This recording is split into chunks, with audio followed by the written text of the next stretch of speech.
Sim. Do revólver de bandeira? Não. Além de ser ridículo que a Polícia Federal apreendeu um revólver de elástico nosso. Você lembra do revólver de elástico?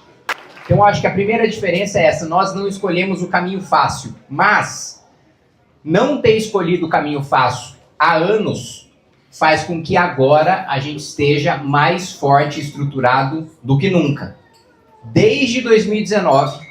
que teve toda a campanha e operação do bolsonarismo para nos destruir, até nos prender, em que fizeram busca e apreensão no MBL com um promotor bolsonarista, e que teve até um episódio patético, que eu não sei quantos de vocês sabem, mas vocês sabem que... Quantos de vocês sabem que na operação que fizeram com o MBL, uma parte foi mandada para o Supremo? 1, 2, 3... Não, lógico que sabe. Você sabe dessa história, sim. Do revólver de bandeira? Não. Além de ser ridículo que a Polícia Federal apreendeu um revólver de elástico nosso. Você lembra do revólver de elástico? Tava lá exposto, como sabe quando tem operação contra traficante, aí tem arma e pino de cocaína? O nosso tinha uma arminha de elástico. Isso aí eu vou. E teve uma caixa que foi mandada para o Supremo. Que é a caixa que estava escrito ministro. Só que ministro é o apelido do Ian Garcês, do nosso amigo. Então foi mandado para o Supremo porque eles pensavam que tivesse ministro de Estado. Então a polícia pegou, o Ministério Público pegou e falou, pegamos o MBL. Pegamos uma caixa escrito ministro, com que ministro que eles estão fazendo esquema? Abriu lá, tinha um monte de livro velho. Então, desde aquele momento, o mais difícil pelo qual a gente passou, teve a maior campanha de destruição de reputação, teve operação policial, tudo que eles puderam fazer para nos destruir, eles fizeram. De lá, de 2019 até hoje, nós só crescemos e o bolsonarismo só diminuiu. Daquela época até hoje, eu não conheço ninguém que em 2019 apoiava ou não apoiava o Bolsonaro e hoje passou a apoiar. Eu não conheço ninguém que falava, olha, lá no passado eu até não gostava do Bolsonaro, mas hoje eu gosto. Não, eu só vejo o contrário. Cara que olha pro passado e tantas pessoas que eu vi ao longo desse segundo mandato falando, puta, você estava certo. Vocês estavam certos. Eu não enxergava, eu não via, eu me negava a ver, mas agora eu tô vendo que vocês estão certos. E cada vez mais isso fica escancarado, cada vez mais a gente vai ganhar força e eles vão perder. Gente, o Lula está preocupado no Palácio do Planalto com a porcentagem que nós temos de votos entre 16 e 24 anos. O presidente da República está neste momento preocupado com o nosso partido que acabou de ser lançado, que nunca disputou uma eleição. Nesse momento, a campanha do Flávio Bolsonaro está preocupado em ir para o debate com o nosso candidato, que está com 30 pontos percentuais de diferença ainda para ele, mas ele já está com medo. É esse o status que nós estamos hoje. Nós nunca tivemos esse apoio, nós nunca tivemos tão bem estruturados e nós nunca tivemos esse poder, tendo muito menos dinheiro e poder institucional do que todos os nossos inimigos. Por causa do trabalho que a gente construiu, por causa da coerência que a gente manteve durante todo esse tempo e que agora, gente, eu vou repetir o que eu falei em Santa Catarina. Eu estava lá ontem. Nós vamos exigir muito mais do Paraná. Assim, eu não vou exigir, eu sei a dificuldade que foi, que a gente montou chapa em todos os estados. Eu sei a dificuldade que foi de montar chapa no Acre, em Roraima e em Rondônia. Eu não vou exigir, Will, Pedro, a mesma coisa do Paraná que eu vou exigir do núcleo da missão no Amapá. Gente, lá eles estão numa situação muito mais precária. Lá, assim, se esse bar aqui votar no candidato nosso lá, ele ganhou a eleição. Então, assim, aqui nós exigiremos muito mais, porque o padrão do núcleo daqui sempre foi maior, porque nós sempre fomos mais fortes no Paraná. Nós sempre tivemos mais estrutura dentro do Paraná, como em Santa Catarina, como em São Paulo e outros estados. Então, o padrão, a missão de vocês aqui é maior. E vocês têm quadros aqui inquestionavelmente qualificados. Eu gostaria muito de ver qualquer pré-candidato a deputado federal, a deputado estadual, participando do debate com o Pedro, participando do debate com o Will. E eu até faço esse desafio. como eu sei que nossos inimigos adoram assistir os nossos vídeos, inclusive, semana retrasada, um deputado do PT veio me falar uma coisa que o Renan falou no Análises Renais. Aí quando o cara me falou isso, eu falei, não, realmente os caras estão assistindo. Porque, pô, pra chegar no Análises, uma coisa eu vi um corte, não, eu vi ao vivo no Análises Renais. Eu falei, não, nem eu vi isso, pô. Então, como eu sei que nossos inimigos estão nos assistindo, então já fica o desafio para os nossos inimigos aqui no Paraná. Fazer até um debate em dupla. O Pedro e o Will, pode fazer, se quiser fazer dupla de um petista, um psolista, um petista, um bolsonarista. Junta aí, quem vocês quiserem aí, o quadro que vocês quiserem. Pode fazer a seleção aí de vocês. A gente transmite no lugar que vocês quiserem, com a regra que vocês quiserem. Olha, eu já estou fazendo desafio em nome de vocês aqui. Mas olha, a regra que vocês quiserem, no local que vocês quiserem, no dia que vocês quiserem, eu não tenho a menor dúvida de que vocês serão excelentes cabos eleitorais pra gente. Vocês serão excelentes sacos de pancada. Que a gente vai viralizar ótimos cortes e conseguir muitos votos e conseguir muito apoio. Atenção, Procurador-Geral da República, eu nunca disse a palavra voto. Conseguir muito apoio para os nossos pré-candidatos aqui no Paraná. Então, meus amigos, eu realmente não é um discurso que a gente faz para animar coordenador, para animar pré-candidato ou para animar militância. Eu, há poucos meses, não acreditava que a gente tinha qualquer chance de vencer as eleições para a presidência da República.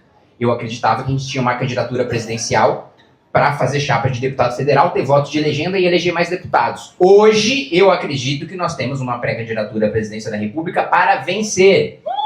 Hoje...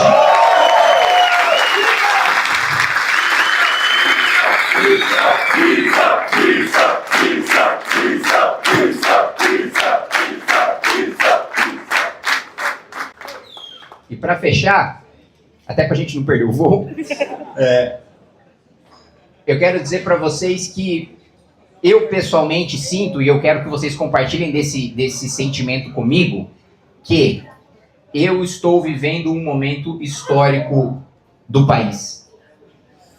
Que me dá muito orgulho e muito propósito, porque eu só estou vivendo esse momento histórico porque eu fiz parte e eu ajudei a construir esse momento histórico que nós estamos vivendo agora.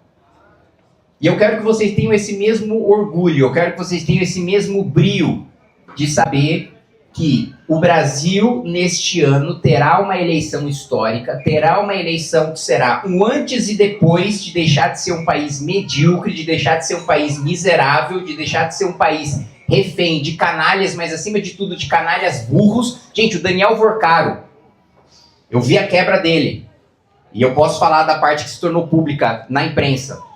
Ele tinha dezenas de bilhões de reais, ele tinha esquema com o PT, tinha esquema com o Bolsonaro. Para esconder mensagem da Polícia Federal, ele mandava mensagem de visualização única, só que como ele mandava? Ele escrevia na porra do bloco de notas, e tirava o print para depois mandar, e aí deixava o bloco de notas escrito e não apagava. Até os canalhas do nosso país são burros. Até um cara que rouba bilhões de reais no nosso país é burro. Não é possível que a gente vai continuar sendo refém de um débil mental desses. É grotesco. O Toffoli tá com o nome, não é que ele tinha um laranja. Eu lembro, pô, quando eu via escândalo 20 anos atrás, a gente escutava no Jornal Nacional, não sei o que, pegaram conta na Suíça, pegaram conta em paraíso fiscal. O Toffoli tava com o CPF dele sendo sócio do resort, gente. Ele é ministro do Supremo Tribunal Federal. Ele tem assessor juiz. E ninguém chegou para ele e falou, olha, se você vai roubar dinheiro, não coloque o seu CPF diretamente sendo sócio do ladrão.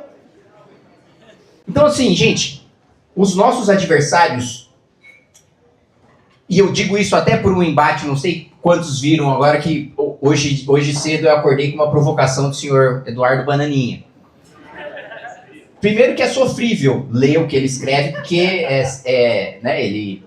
Como diria o ministro Gilmar Mendes, ele fala num dialeto semelhante que se assemelha ao português. E segundo que assim, ele fala, não, porque qual a moral que o MBL tem para falar, porque ele ajudou a criar a tese do gabinete do ódio que depois nos perseguiu. Mano, esse cara já tá louco. Ele realmente acha que ele fugiu para os Estados Unidos e que ele nem seria preso, tá? Como o Flávio não tá preso. Ninguém ia prender Eduardo. Ele saiu porque o Lindbergh entrou com um pedido para que ele fosse preso na PGR. Ele é tão burro que não sabe que o Lindbergh não tem capacidade postulatória para ele. O Lindbergh não pede prisão de ninguém. E ele fugiu por causa do medo de uma petição do Lindbergh, que depois o Procurador-Geral da República falou, não, a gente não quer prender o Eduardo, não. Aí ele já tinha saído, fez a cagada que fez e fez o Lula reviver. Gente, antes do Eduardo Bolsonaro ir para os Estados Unidos, os petistas estavam em luto. Eles andavam de cabeça baixa no plenário, falando, a gente já perdeu, o Lula tá morto. Aí o Eduardo foi, o petista tá estourando champanhe. Aí o Flávio foi escolhido candidato, o petista estava estourando champanhe. Quando a gente fala que para derrotar o PT a gente precisa derrotar o Bolsonaro, porque não existe nenhum adversário melhor para o PT do que o Bolsonaro, a gente está falando a verdade. E a gente está falando uma coisa que é óbvia. E que as pessoas se negam a ver. E mais uma coisa, teve uma pergunta ontem que me fizeram, não, mas como é que a gente faz para as outras gerações, se a gente já está bem estabelecido na geração Z, como é que a gente faz para as outras gerações apoiarem? Gente, só da gente colocar o Renan no debate, porque outras gerações não é que não apoiam porque tem aversão às nossas ideias, porque não gostam do que a gente fala, porque discordam das nossas propostas, é porque não parou para sentar e escutar. Se colocar o Renan na televisão, todas as gerações vão parar e vão sentar para escutar. E o Renan hoje tem o maior conhece e vota de todos. Ninguém tem proporcionalmente a maior intenção de voto para o nível de conhecimento como o Renan tem. Isso é sinal de campanha vitoriosa. Não é torcida, não é vontade. É óbvio que a gente torce e tem vontade que ele vença. Mas a análise fria, ele está bem, gente. Eu estou realmente empolgado com a perspectiva de, em janeiro, dar um pulo na piscina do Palácio da Alvorada.